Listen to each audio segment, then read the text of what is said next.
morning, friends. Today, it's another cloudy day. There's a crane outside on the street next to my apartment, so sounds like there's gonna be some construction coming on soon, which I'm really not looking forward to. I'm just finding out about this now, but either way, can't complain. So today, I woke up kind of earlier than normal, so I'm a little bit tired. Had work yesterday. It was a pretty slow shift. Didn't make that many tips, but overall it was a good day. I got some reading done while I was at work, and so I woke up this morning. Went on my phone, did my usual routine, and I stumbled upon this tweet. And normally I try to be very calm when I see, strong political opinions or political takes that are predominantly, I'll say, misinformed. And I try to be very calm and collected and not let it get to my head. But this one specifically really triggered me just because of a lot of different reasons, both because of how wrong it is, how misinterpreted it is, and a lot of other things. I'll read you the tweet. Bikini Bottom is a perfectly functioning socialist society. Squidward and SpongeBob are homeowners on minimum wage, and Sandy, an immigrant and woman scientist, has near limitless funding for her research.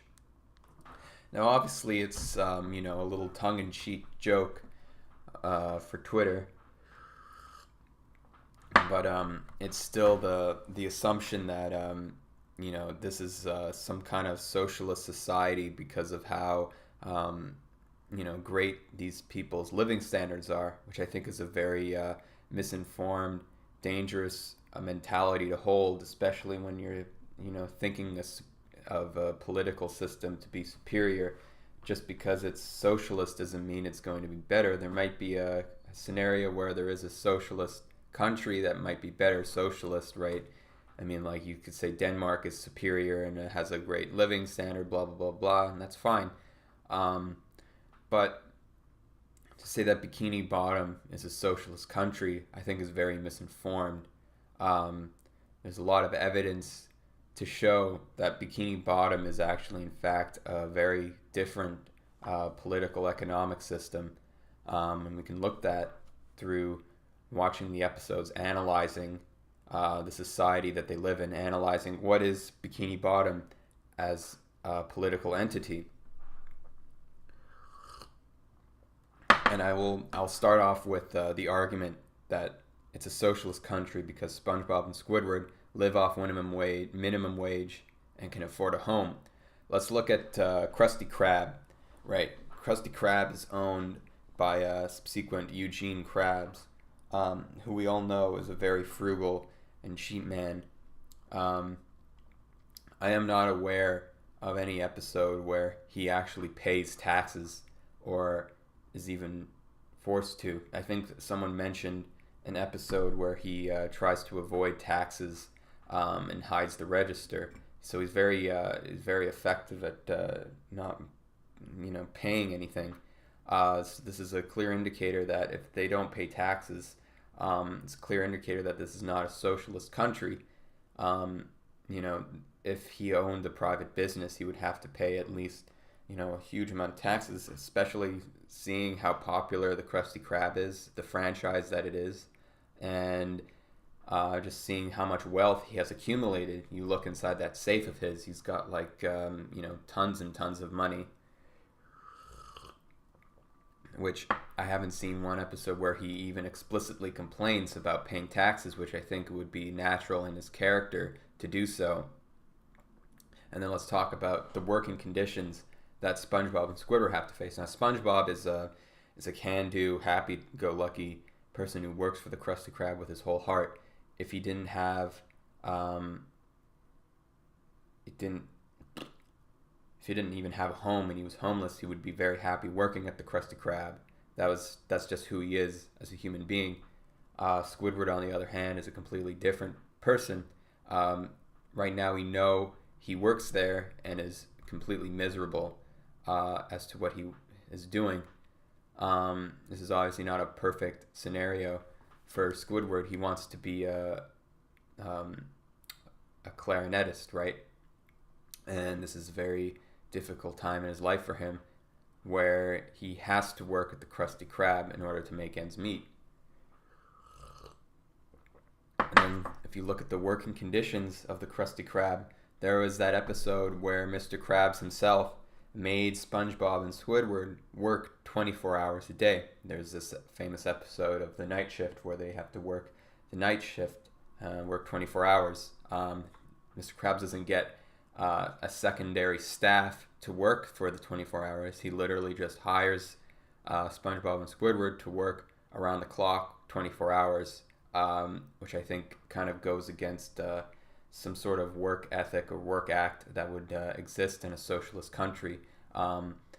Where's the union in this situation? There is no union that protects SpongeBob and Squidward from having to face this huge injustice towards them. Anybody who would be forced to work 24 hours a day would surely die just because of lack of sleep. It's a very simple situation.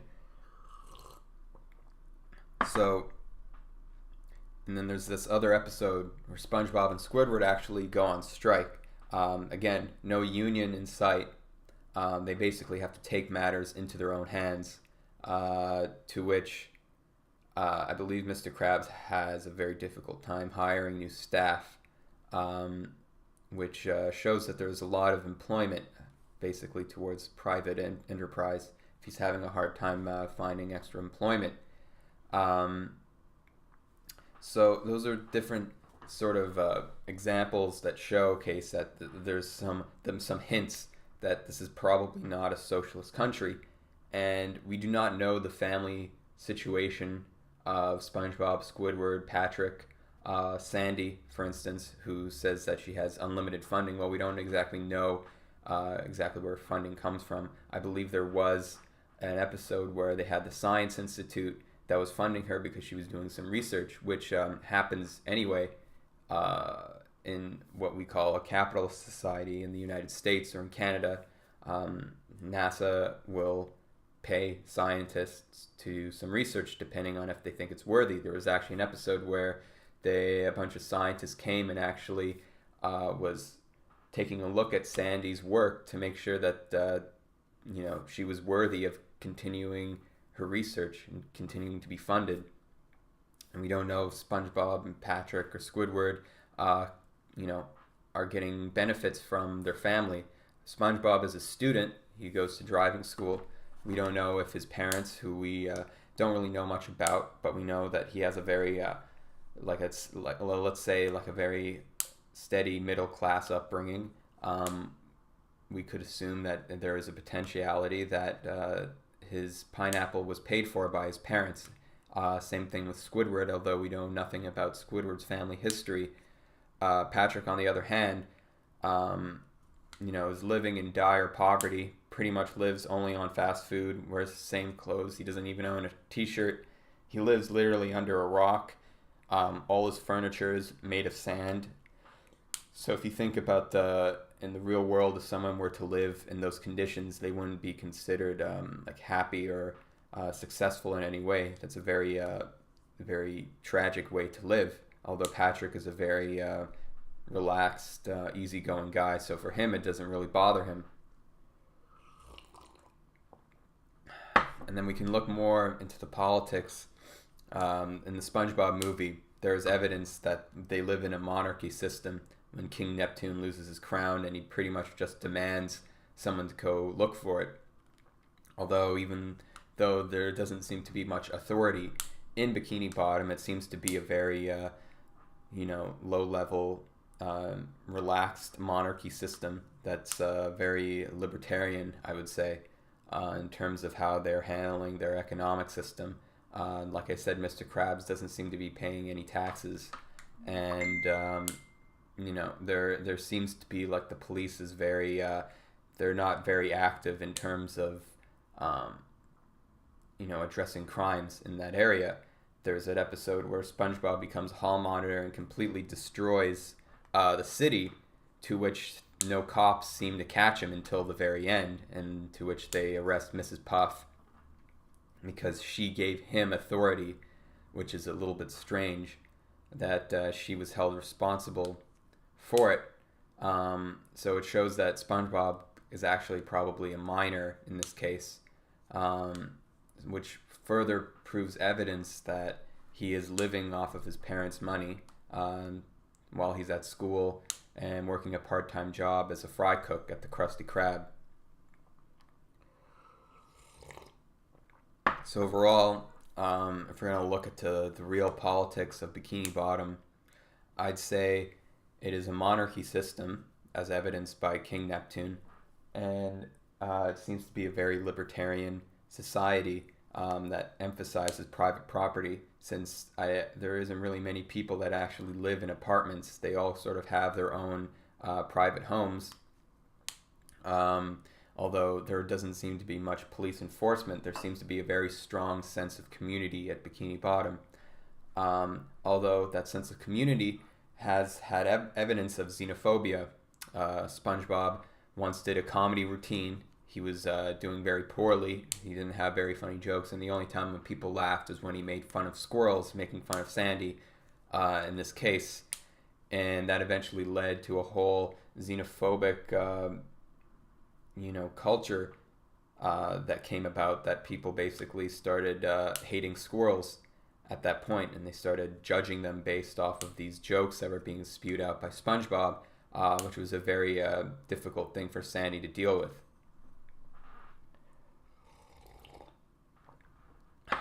And I'm going to end this with, if they lived truly in a socialist society, the existence of someone such as Squilliam Fancy Son, bitter rival of Squidward, who owns millions of dollars. We have no idea how he acquired that wealth. We can assume that whatever he does, it's very successful. He's sort of, I wouldn't say it's possible he inherited the money, but I think he's definitely an entrepreneur. There was also that episode where SpongeBob and Patrick were selling chocolate bars door to door, and they were easily conned by this other salesman who was selling them these bags and other boxes. And again, more evidence to show that they live in a more capitalist society than anything else. But Schooling Fancy Son eventually said that he owns a hot air balloon casino, which is a very lavish expenditure. I don't think anyone in the world will have something like that. It's definitely a very, very luxurious, expensive item to have, which I don't think in a socialist country would even be allowed to own. Definitely get taxed to shit on, or at least just taken away, depending on how severe or strict the socialist political powers that be. So, not a big deal in terms of the specific example, but, it's just a Twitter joke. But I feel like people need to be informed as to the real political structure that Bikini Bottom has, because I feel like people deserve to know. People deserve to know the truth, that what Bikini Bottom is a very competitive-driven society based around a monarchy and a libertarian economic policy. Again, competition is fierce, seeing between Plankton, Mr. Krabs. Plankton is always trying to get the Krabby Patty formula to almost fatal results. Heavily competitive, which I don't think would exist in a socialist society, or at least the perfect socialist society. So anyway, those are my thoughts, and I hope you have a wonderful day.